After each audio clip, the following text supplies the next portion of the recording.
Memphis Animal Services gets hundreds of chickens from cruelty case. Staffers at Memphis Animal Services are preparing for the arrival of some 223 chickens at their main facility on Appling City Cove. The chickens were rescued by MAS officers after being confiscated from the owners. Those owners will be charged with 223 counts of misdemeanor animal cruelty. 1 count for every bird, the shelter said. Between the time the shelter was notified of the alleged cruelty case and the time trucks pulled up with the chicken cargo was less than 4 hours. In that time, the director of the animal shelter, Alexis Pugh, said, staffers hustled to a Tractor Supply store to buy feed, and the Sally port of the building was converted into a giant makeshift coop, with 100 wire cages being in the temperature-controlled room, 2 to 3 birds per cage. To stay up to date with latest top stories, make sure to subscribe to this YouTube channel by clicking the button above this video. The addition of hundreds of landfowl is yet another blow to Memphis's animal shelter, which has been at or over capacity for months now. The shelter has resorted to frequently posting the list of animals, mostly dogs,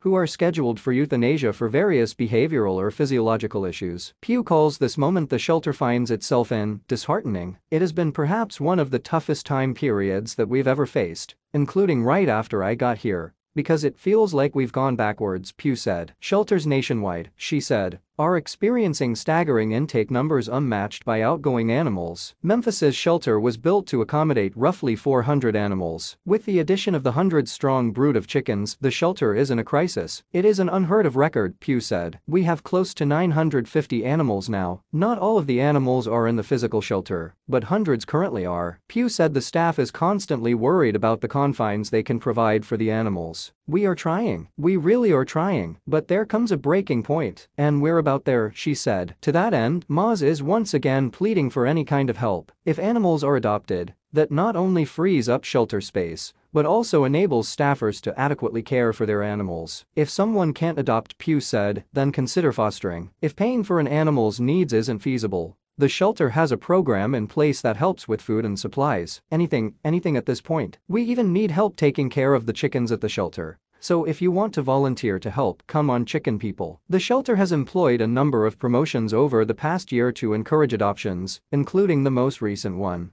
A $25 Kroger gift card for every week an animal is fostered in your home. But it's just crickets. No one is showing up. We're getting in about 25 animals a day. And we're not adopting out nearly as many, Pugh said. To foster, adopt, or volunteer with the shelter, head to the city's website and click on an option that suits you. The shelter is open potential helpers from noon to 4 p.m. daily. The chickens will be ready for adoption by Thursday. Michaela Watts is a reporting covering access and equity with the Commercial Appeal. She can be reached at michaela.watts@commercialappeal.com.